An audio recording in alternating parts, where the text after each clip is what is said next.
Hello guys, at nandito na naman tayo. Syempre, good morning muna dyan. At good evening rito. Yon. So guys eto. Pag-usapan natin, about tungkol pa rin dito sa mga sa mga OJT abogado ni Inday Sayad. Pag-usapan natin itong si Narbasa, Bukod pala, ayon sa ating puting kabayo, ayon sa aming kwentuhan, ang tawag pala ni Inday Sayad dito kay Narbasa top-notch lawyer daw. Ewan ko, bakit tinawag ni Sayad na top-notch yun? What the heck?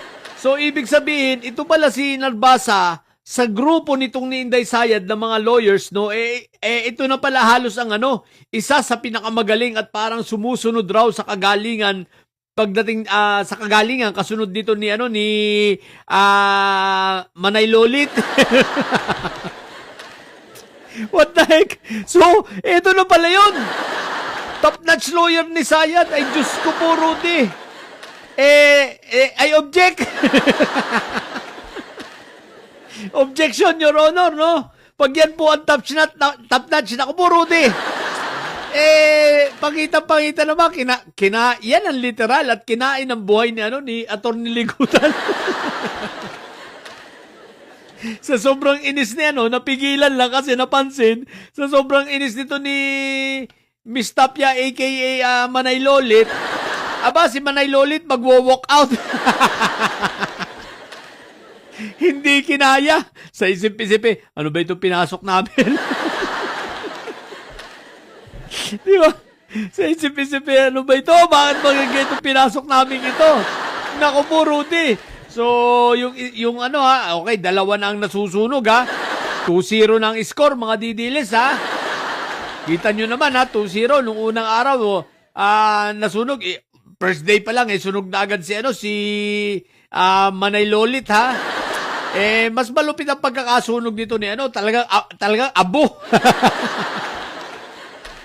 Abo talaga ito si OJT. Si OJT, Mr. Objection. No? I object. No? At ito na raw yung pinakamagaling, what the heck. So, ngayon, mamaya, tingnan natin kung talagang magaling kasi mag-aano daw ito, i-cross-examine niya itong itong witness, no? So, tingnan natin ngayon kung paano ito mag-cross-examine at tingnan naman natin ngayon ang mag-o-object naman rito ay malamang si Atty. Lagutan. No? So, tingnan natin kung ano mga magiging decision ng ni Senator Judge, Presiding Officer Quick Melt.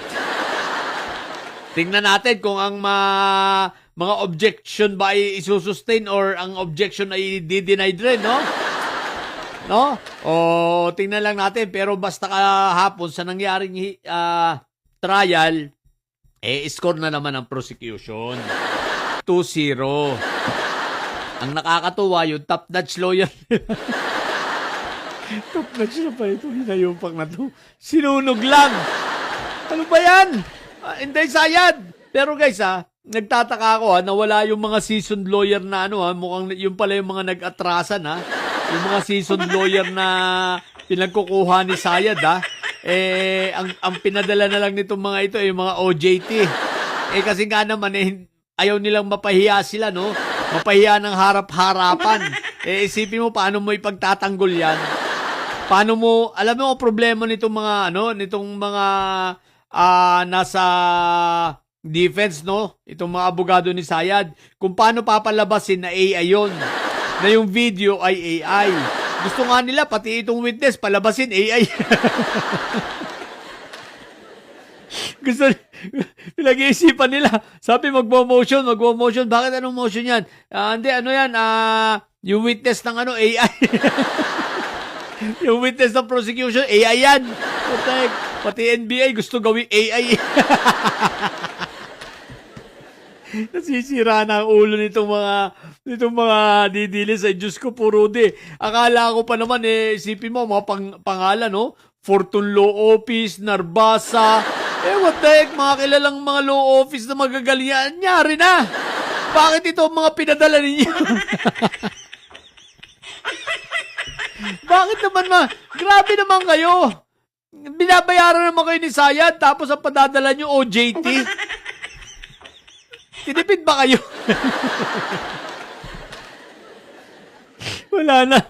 Kahit saan pumunta, sablay na ito mga didilis na ito. Oy, ano nga pala, mga didilis, baka akala naman ninyo basta ako para sa akin, wala akong pakialam, ma-convict or ma-acquit Basta isa lang ang sigurado ko, si Inday Sayad, pagkatapos ng impeachment trial na ito, ano na ito, damaged goods.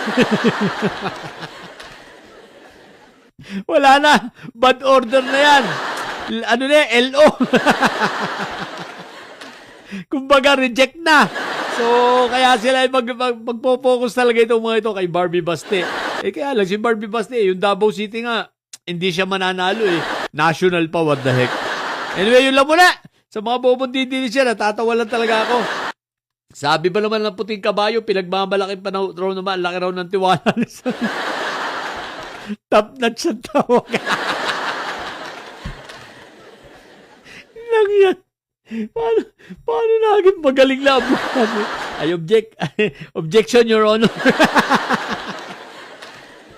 Tapos nagkakanda bulol-bulol. Kanda bulol-bulol, comedy ang putik na yan. Di ba ka? Nilecturean na, kulang na lang, lecturean ng tuluyan ito ni Quick Bell, tsaka ni Attorney Ligutan, What the heck? So, ilan muna, mga bubundidinis dyan na nyo. Ang tatay nyo ay preso, ang BP nyo ay bobo. Manatili kayo mga bobo at may side sapagkat ang may side ay lagi high blood. Bye!